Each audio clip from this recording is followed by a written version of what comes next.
Hey guys, welcome back to the Buzz Weaver channel, and today we have some rather interesting news as Governor Greg Abbott issues executive order prohibiting vaccine mandates by any entity, adds issue to special session agenda. So this is the official release from the governor's office, and we have this article from the Texas Tribune. Texas Governor Greg Abbott bans any COVID-19 vaccine mandates, including for private employers.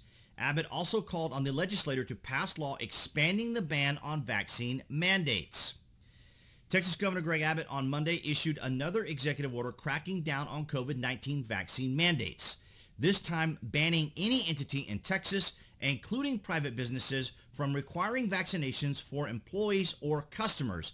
Abbott also called on the legislature to pass a law with the same effect, promising to rescind the executive order once that happened. The legislature is in this year's third special legislative session, which ends October the 19th. So here's Greg Abbott setting an example of standing up and defending the Constitution. They are sworn by the Constitution to protect it as well as the people. So Greg Abbott is doing that, whereas Joe Biden is specifically not.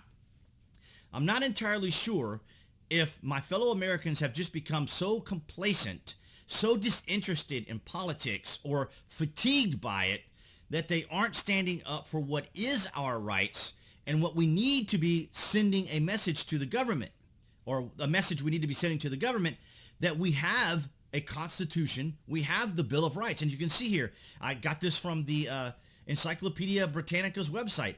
The federal government is obliged by many constitutional provisions to respect the individual citizens' basic rights.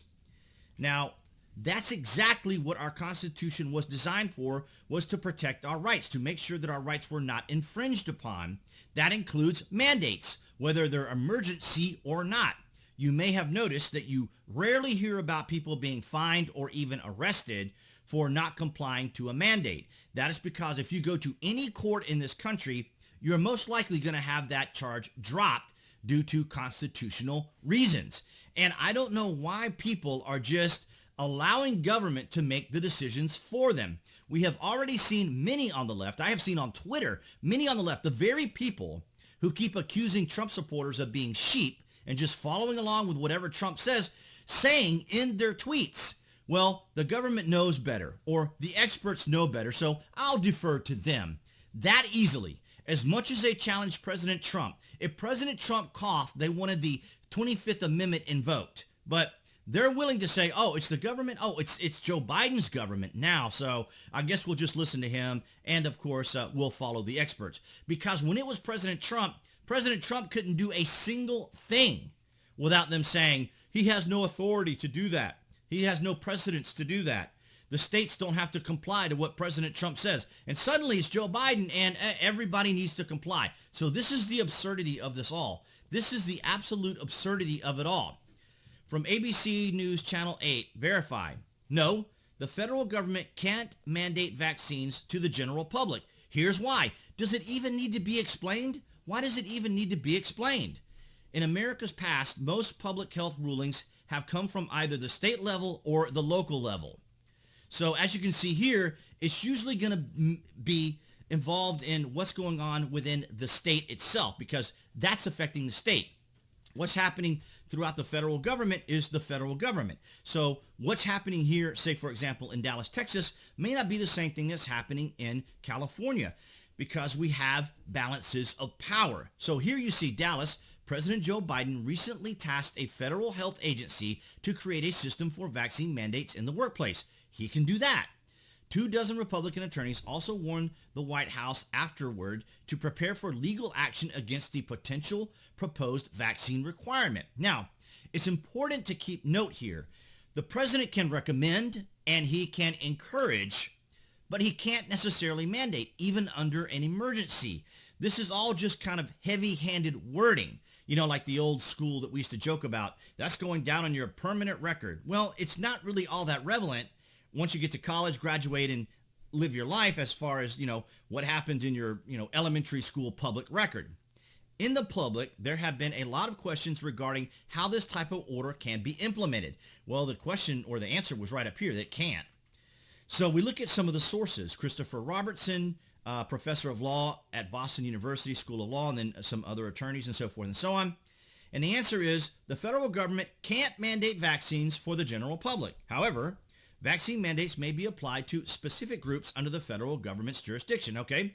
And that's fine. Now, let's go back to when President Trump was in office and he wanted to send the National Guard to Portland, Oregon, as well as to Seattle, Washington, to quell the rioting. And what did the governors and mayors say? No.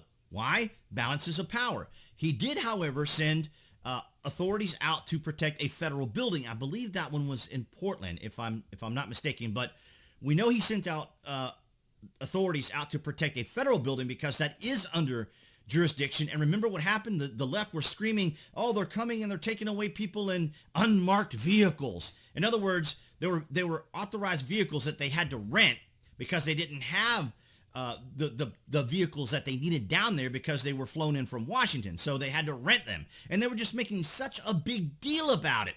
And they also made a greater deal about the fact that whether or not President Trump even had jurisdiction within federal territory. So when it came down to the left and all of their nonsense, the establishment, as it were, President Trump didn't have the power to do jack squat. And then, of course, you see here, the federal government can't on its own mandate vaccines for the general public.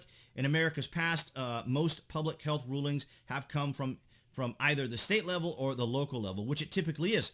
Now, here's what's interesting, because this was mentioned on Tim Pool's Timcast today when he was talking about the same issue that I'm discussing with you now, is how does OSHA address this? Because OSHA is the United States OSHA is the Occupational Safety and Health Administration from the United States Department of Labor.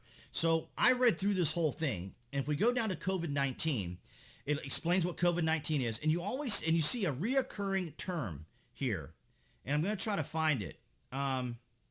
It's recommended is the term, see? And just like I told you, the president can recommend, and the president can encourage or suggest or at least try to get people to follow a particular procedure like this. But he can recommend it. And when I look through this whole document, the term I see the most is recommended. For example, you should follow recommended precautions and policies at your workplace. And then it goes into saying what you should wear. In the event of your employer does not have COVID-19 prevention programs, if you are unvaccinated or otherwise at risk, you can help protect yourself by following the steps listed below. So here again, it says, you get the COVID-19 vaccine as soon as you can. Ask your employer about opportunities for paid leave if you need the time to be able to do it. And as we go further down in this, you'll also see CDC's public health recommendations for fully vaccinated people explains that under some circumstances, fully vaccinated people need to take all the precautions that unvaccinated people should take. So here we have the same thing. So here you have people getting vaccinated, but they're still supposed to take the same precautions. And I had someone comment on one of my videos today saying, well, if you look at it, all the unvaccinated people are Republicans. Well, that's a really ridiculous and general way of phrasing it, because even the vaccinated people, however you want to identify them, right, left, center, Republican, whatever, they're still able to get the illness and spread the illness. And my question to most everyone, and even to you guys, if you want to add to it, is what was everyone doing? What were the medical professionals and people doing prior to the vaccine that they can't do now? What were the precautions? What were the protocols that medical professionals, people, emergency services, the government doing prior to the vaccine that they can't do now? And this is what it's coming to. It's coming down to the states pushing back and saying, no, the federal government doesn't have the authority to do this. And I ask my fellow Americans, why are you allowing yourselves to be directed this way? The president works for us. He works for us. Now, of course, there are plenty on the left, and of course, many Democrats who support the president and say, well, he is doing what we want him to do. However, within that boundary, we still have the Constitution and the Bill of Rights to ensure that the individual right is protected. I can't tell you how many times I've had foreigners comment on my videos saying, the greater good. Basically, it's the greater good argument, that it should be done for the greater good. Well, that's fine in socialist, communist, or other countries, but in the United States, it is the individual's right.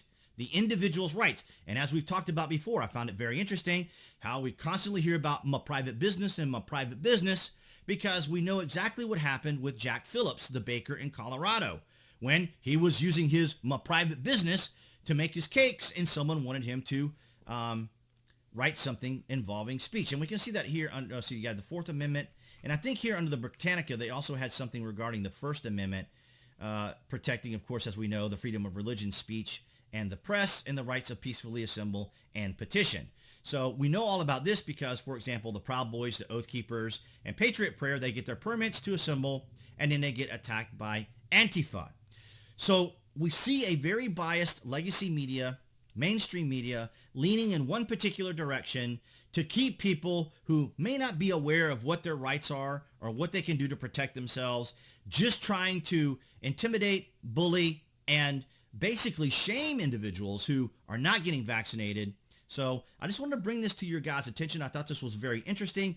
I hope that I was able to kind of narrow some of this down for you guys so that you guys probably already know, if you follow my content, that these mandates aren't really a lawful order. And even from OSHA, they can't necessarily implement this type of thing either. It will be curious to see if Joe Biden pushes on this, but I don't think he will. I think we're going to get to a point where the Supreme Court is going to have to step in, and I think that's what Joe Biden is trying to avoid. He's trying to avoid losing face, because if the Supreme Court or even Congress, which I don't anticipate trying to stop him doing, but the Supreme Court will, and if they do, it's going to make Joe Biden look very bad, very weak, which he already is, and so it's going to be interesting to see how far Joe Biden is going to push us as people resist. So my particular opinion on this is consult your family, consult your physician, see if the vaccine is appropriate for you based upon your medical history. It is your choice. It should be your choice. That's what it is. That's what it is. That's what it's about here in America. Individualism, individual liberty, individual choice. So consult your medical professional if you plan on getting the vaccine. Exercise the precaution that you want to exercise if you feel that others are not taking action to protect the greater good, if you want to phrase it that way. But nonetheless, guys, that's what I have for you for today. All right, guys, as we wrap things up, just wanted to let you guys know that, of course, here, as I've mentioned before, in the video portion, when you click video portion here on my channel, of course, you can see the latest releases, as well as some of the shorts that I've been doing and have been enjoying doing, because it's really been a help to the channel. And of course, you guys subscribing and commenting and sharing has been a huge help. So I want to thank all of you guys for doing that. And appearing there on the screen, that would be the channel icon to subscribe here on YouTube. You guys can click on that to subscribe, as well as select notifications so you know when there's content here on the channel. Thanks to all of you on New Tech and on my my social media for supporting me as well. I want to thank all of you guys for your continued support, and I will see you in the next video.